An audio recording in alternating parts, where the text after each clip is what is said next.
Hey everybody, my name is James Chen. This is It Was Tuesday. We're doing a viewer Q&A here, but the question that was asked here it was basically a fighting game related thing here on how does delay text work? How does delay teching work? And what exactly is it designed to do? Well, the easiest way to put this is that what delay teching is supposed to do is it's supposed to let you handle two situations at the exact same time. It's essentially an option select that lets you handle two mix-ups, which normally if you actually are playing fighting games here, you know, what's the standard mix-up over here, right? So anytime someone knocks you down, anytime someone knocks you down, it's usually throw, it's usually a strike, like so, or it's usually a shimmy, right? These are the three options that you have.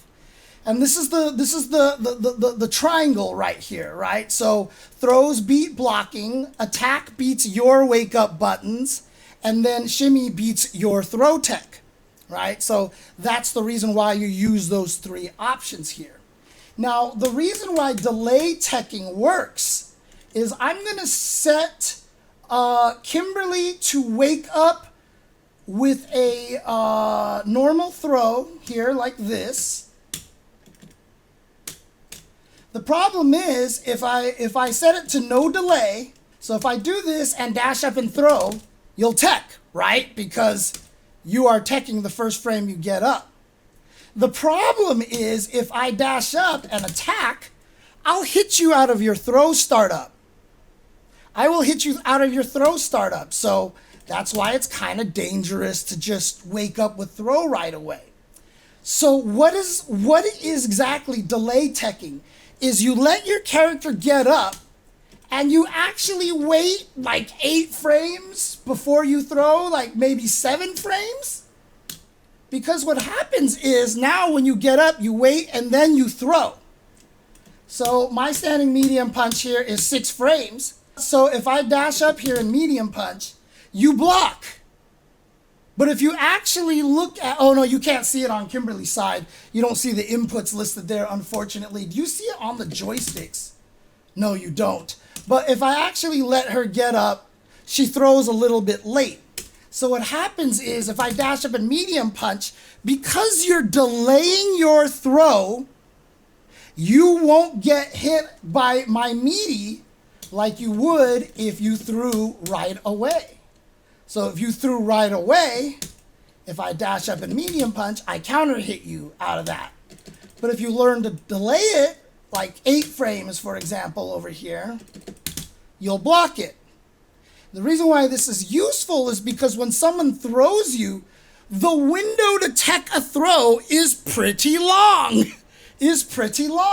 So if I try to throw loop you, your late tech will actually survive a meaty throw or a meaty button.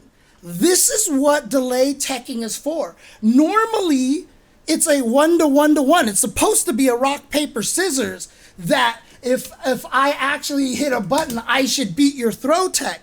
But the late tech can cover 2 situations this way. So you can throw tech and you can block the meaty. This is what makes late teching really powerful. But what is the weakness then? Why is this not like considered strong and a little bit broken? The reason why this is not considered too good is because when you late tech, you are autopiloting. What's up, Nephew Dorks chat?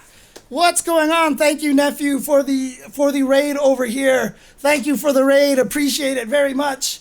But the reason why delay teching is not necessary, can be taken advantage of, is because delay teching is an autopilot, right? You are going to delay tech.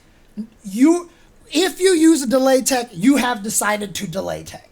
You're not trying to react to them throwing you. You're not trying to react to their buttons or whatever. You've already decided to throw tech.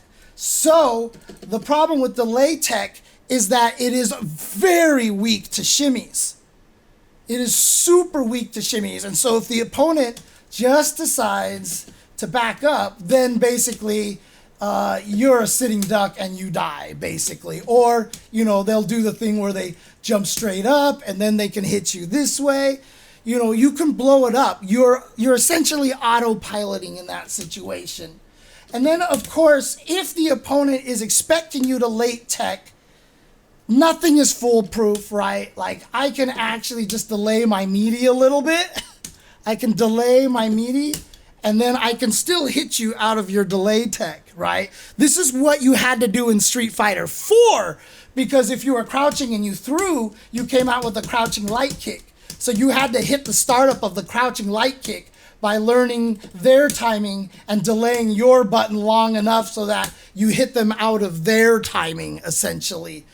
So you can still do that here as well. But essentially the biggest weakness is you are very, very vulnerable. But that's why delay teching is useful, because if they go for an immediate meaty or if they go for an immediate throw, delay tech beats both. So that's what makes this really, really strong.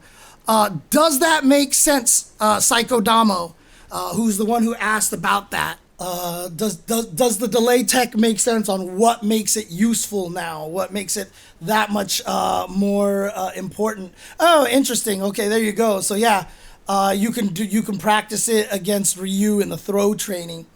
So yeah, so if you're ever put into this stupid situation where you have to make one of the three guesses, if you don't think they're gonna shimmy, you have the option of doing a delay tech to beat two of the options.